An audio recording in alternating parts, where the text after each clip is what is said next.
석유. 기름은 100여 년 넘게 세계 경제를 숨쉬게 한 혈액입니다. 물론 앞으로 전기가 그 역할을 대신할 가능성이 높아졌지만 아직은 석유의 역할을 완전히 대체하긴 힘듭니다. 그런데 석유 가격 흐름에 역사적인 사건이 벌어졌습니다. 2020년 4월, 충격적인 마이너스 유가를 기록한 것이죠. 이후 세계 3대 석유 중 하나인 WTI, 서부 텍사스유는 좀처럼 45달러 선을 넘지 못했습니다. 하지만 2월 들어 백신 접종이 시작된 후 평균 유가라 할 수 있는 60달러 선을 회복했는데요. 백신 접종 확대에 따라 더 오를 수도 있는 유가에 투자하고 싶다면 어떻게 해야 할까요? 아니, 투자 이전에 석유에 대해서, 유가에 대해서 알아둬야 할 기본 상식은 무엇이 있을까요? 지금부터 석유에 대한 6가지 상식을 알아보겠습니다. 첫 번째, 선물 거래가 뭘까? 1900년대 초 석유를 거래할 땐 석유통을 구입하여 기름을 어딘가에 저장한 다음 구매자에게 배송해야 했습니다. 다행히 요즘엔 그럴 필요가 없습니다. 이젠 실제로 기름을 볼 필요조차 없는데요. 대부분의 석유 및 가스 거래가 선물 옵션 계약이란 형태로 처리되기 때문입니다. 선물은 단어 그대로 미래의 물건을 뜻합니다. 미래의 어느 날 정해진 날짜에 정해진 가격으로 정해진 양의 석유를 교환하는데 동의하는 계약입니다. 선물 거래소와 브로커에 의해 거래되며 가장 일반적으로 사용되는 석유 매매 방법이죠. 실제 원유 수입업자와 수출업자는 유가 변동성의 역효과, 즉 가격이 떨어지거나 예상보다 너무 올라 손해를 보는 것을 방지하기 위해 선물 옵션을 사용합니다. 석유를 사고 저장하고 가격이 오를 때까지 기다렸다가 매도하고 석유를 인도하는 대신에 간단히 선물 계약을 매수한 다음 원할 때 매도하는 것이죠. 그렇게 함으로써 물류 비용이나 기타 노력 없이도 동일한 유가 인상의 성과를 취할 수 있습니다. 원유뿐만 아니라 금이나 달러, 원자재 등도 선물 거래 형태로 주로 거래됩니다. 두 번째, 마이너스 유가가 무슨 뜻일까? 2020년 4월에 나타난 글로벌 석유 폭락은 전례가 없었습니다. 최저 가격을 포함한 여러 수치가 산산이 조각났던 석유 시장의 재앙이었죠. 재앙이 일어난 이유는 많지만 가장 큰 것은 역시 코로나19 팬데믹으로 인한 글로벌 수요 감소입니다. 그러나 역사 속에서 종종 그렇듯이 일부 거래자와 투자자는 이런 폭락장을 기회로 여기기도 합니다. 역사적인 유가 폭락도 정말 투자 기회가 맞을까요? 이를 제대로 알려면 유가의 속성과 폭락을 만든 배경 상황을 더 자세히 살펴볼 필요가 있습니다. 마이너스 유가를 초래한 요인은 크게 2가지입니다. 석유는 2020년 1분기 2가지 영향을 크게 받았습니다. 첫 번째는 당연히 코로나19입니다. 수많은 공장이 폐쇄되고 항공편이 취소되면서 전 세계 석유 수요를 감소시켰죠. 두 번째는 산유국 간의 경쟁입니다. 세계 최대 산유국인 사우디아라비아와 러시아 사이의 가격 전쟁이 문제였는데요. 양측이 하루에 거의 1천만 배럴의 생산량을 줄이는데 동의하면서 끝났습니다. 하지만 이 역사적인 합의는 나중에 이뤄진 일이고 그 전에 석유 시장에서는 코로나19와 생산 경쟁이 겹쳐 전례 없는 가격 폭락이 발생하고 말았습니다. 심지어는 기름값이 마이너스 가격까지 떨어졌죠. 마이너스 구간이 길진 않았지만 그 이후에도 석유는 매일 2자릿수의 급격한 가격 변동을 보였습니다. 이런 변동성 장세에서 단기 수익을 창출하려는 투자자도 많이 등장했습니다. 이들은 결국에는 시장이 회복될 것이라고 확신하며 유가 폭락을 할인된 가격에 투자할 수 있는 기회라고 여겼습니다. 방금 살핀 것처럼 가격 폭락의 원인은 기름 자체에 있던 게 아니라 바이러스 창궐과 생산 경쟁이라는 외부 요인이 작용한 결과였습니다. 기름의 가치를 둘러싼 외부 환경 변화에 조심한다면 유가를 투자에 전략적으로 활용할 수 있겠죠. 그런데 가격이 어떻게 마이너스가 될까요? 어떤 상품의 가격이 마이너스라는 건 도대체 무슨 뜻일까요? 시장에서 석유를 사고 파는 과정은 생각보다 그렇게 간단하지 않습니다.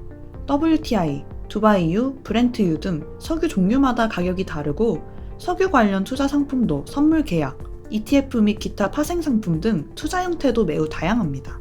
예를 들어 선물 옵션은 다음 달 유가를 예측해야 하는 상품이고 또 ETF는 여러 가지 선물 계약을 결합하거나 기업들의 주식을 모두 포함합니다. 이 중에서 선물 계약이 유가를 마이너스로 만든 결정적인 이유라고 할 수 있습니다. 선물 옵션 투자자들은 대부분 계약 만료 시점에 통에 담긴 석유를 직접 받기 원하는 것이 아닙니다. 그들은 그저 옵션 기간 만료 전에 값이 오른 만큼 수익을 내고 선물 계약을 다시 판매하죠. 그러나 코로나19 이후 시장이 바뀌었습니다. 만기 시점이 와서 그 옵션을 팔려고 했더니 석유를 구매하겠다는 사람이 전혀 없었던 겁니다. 선물 옵션 계약 소유자들은 실제 석유가 그들에게 배달될까 두려워서 기간 내에 선물 옵션을 팔기 위해 사겠다는 누군가 나타난다면 오히려 웃돈을 주고 팔게 된 것입니다. 그렇게 석유는 팔고 싶으면 오히려 돈을 내야 하는 마이너스 가격이 된 겁니다. 이미 보유한 석유가 최대 저장 용량에 도달해 가는데 어쩌겠습니까? 일부 생산자들은 결국 초과 석유를 빼내기 위해 기꺼이 고객에 웃돈을 주면서까지 팔 수밖에 없는 것이죠. 이러한 이유로 마이너스 유가가 탄생하게 된 것입니다. 세 번째, 세계 3대 원유란? 그런데 유가라고 통칭하는 석유의 이름이 여럿이라 헷갈리기도 하는데요. 세계엔 3대 원유로 꼽히는 유종이 있습니다. 서부 텍사스유, 줄여서 WTI, 브렌트유, 그리고 두바이유가 그것이죠. 이들이 유가, 즉 세계 기름값을 정합니다. 1. WTI. 서부 텍사스유는 국제 원유 가격을 결정하는 기준이 되는 원유입니다. 텍사스 및 오클라호마 일대에서 생산되며 품질이 좋습니다. 정제시 나프타 등 고급 유류가 많이 생산되어 가장 비싸죠. 2. 두바이유. 아랍에미리트를 구성하는 7개 나라 중 하나인 두바이에서 생산되는 원유로 통상 아시아에서 거래되며 상대적으로 가격이 싼데요. 우리나라에서 사용되는 원유의 70%가 바로 이 두바이유입니다. 3. 브렌트유. 영국 북해에서 생산되는 원유로 브렌트는 북해의 대표적인 유전 이름입니다. 브렌트유는 두바이유보다 품질이 좋기 때문에 가격을 약간 더 높게 받기도 하며 광범위하게 수출되는 원유입니다. 그렇다면 국제 유가를 결정하는 WTI의 가격은 어떻게 정해질까요? 1. 산유국 생산 원가. 에너지 컨설팅 업체 리스타드 에너지가 2015년 발표한 보고서에 따르면 중동에서는 원유를 퍼올리는데 배럴당 8.5에서 12.6달러가 든다고 합니다. 참고로 배럴은 석유의 수량 단위이며 1배럴은 42갤런, 159리터입니다. 그래서 WTI 기준 유가가 12.6달러 밑으로 내려가면 산유국들이 원유 생산량을 줄일 것이고, 그렇게 되면 석유가 귀해지면서 결국 유가는 다시 오르게 되죠. 즉 12.6달러는 유가 하락의 마지노선인 것입니다. 2. 셰일오일. 중동의 원가 외에도 유가를 결정하는 요인이 또 있습니다. 바로 미국에서 퍼올리는 셰일오일의 생산 원가죠. 셰일오일은 업체마다 기술력이 달라서 원가의 편차가 조금 있지만 통상 40달러, 하나로 약 4만원 밑으로 유가가 떨어지면 셰일 업체들은 서서히 도산하기 시작합니다. 즉 유가가 40달러 밑으로 떨어지면 자연질의 공급이 줄어들면서 또다시 가격이 올라오기 때문에 이는 현실적인 유가의 바닥인 셈이죠. 여기서 잠깐 셰일오일에 대해 좀 더 알아볼까요? 셰일오일은 유가를 공부하거나 관련 주식 파생 상품에 투자하시는 분들이 필수적으로 짚어야 할 주제입니다. 셰일오일은 퇴적암이 형성하는 지층에 포함되어 있는 천연가스나 석유를 말합니다. 일반 가스와 석유층보다 깊고 넓게 시추해야 하기 때문에 일반 석유나 가스보다 좀 더 높은 수준의 기술과 많은 비용이 필요합니다. 이런 셰일가스가 중요한 이유는 유가가 하락하는 주요 원인이 되기 때문입니다. 아무래도 셰일오일이라는 대체재의 공급이 늘면 앞서 살핀 3대 원유의 수요가 줄면서 가격이 떨어질 수 있죠. 네 번째, 휘발유 대 경유, 뭐가 다를까?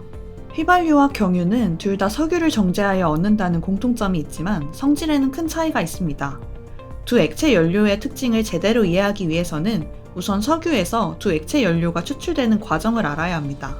석유는 증류탑에서 원유를 가열하여 만드는데 이때 발생된 찌꺼기는 아스팔트로 활용하고 기화된 원유는 끓는 점에 따라 윤활유, 중유, 경유, 등유, 나프타, 휘발유 및 액화 석유가스로 추출됩니다. 이렇게 원유를 가공하는 과정을 정제한다고 말하고 기름을 정제하는 업체들을 정유업체라고 하죠. 이렇게 추출된 석유 물질 중 휘발유는 이름처럼 쉽게 증발한다는 특징이 있습니다. 영어로는 가솔린이라고 하죠. 그래서 석유산업 초기에는 사용 가치가 크게 높지 않아 세탁용으로 쓰이기 시작했는데요. 이후 가솔린 엔진이 개발되면서부터 사용이 크게 늘어났습니다. 참고로 세탁소에서 기름 냄새가 나는 이유는 여전히 드라이 클리닝의 재료로 석유 정제물을 사용하기 때문에 그렇습니다. 디젤이라고도 불리는 경유는 중유에 비해 밀도가 낮다는 뜻에서 붙여진 이름이며 휘발성이 낮아서 불이 쉽게 붙지 않고 폭발 위험도 적습니다.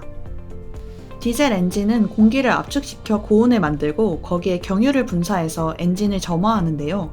이런 방식이 가솔린 엔진에 비해 효율이 좋아 상업용 차량, 철도, 선박 등의 연료로 많이 활용되고 있습니다. 그러나 디젤 엔진의 이런 특징은 승차감에서 역효과를 내기도 합니다. 경유차는 엔진의 힘이 좋지만 소음과 진동이 다소 많은 편이죠. 상대적인 효율이 낮아 같은 양으로 에너지를 적게 만드는 가솔린 엔진이 승차감은 오히려 더 좋습니다. 그래서 SUV나 트럭, 버스처럼 승차감보다는 힘과 연비가 더 중요한 대형 차량은 경유를 사용하고 상대적으로 승차감이 중요한 일반 승용차는 휘발유를 주로 쓰는 것입니다. 휘발유와 경유의 가격 차이. 참고로 우리나라 주유소에 걸려있는 가격을 보면 보통 휘발유가 경유보다 비쌉니다. 그런데 휘발유와 경유의 공장도 가격을 비교해보면 오히려 휘발유가 더욱 저렴한 것을 알 수 있습니다. 사실 세계적인 추세도 경유가 휘발유보다 비싸게 팔리는 편인데요.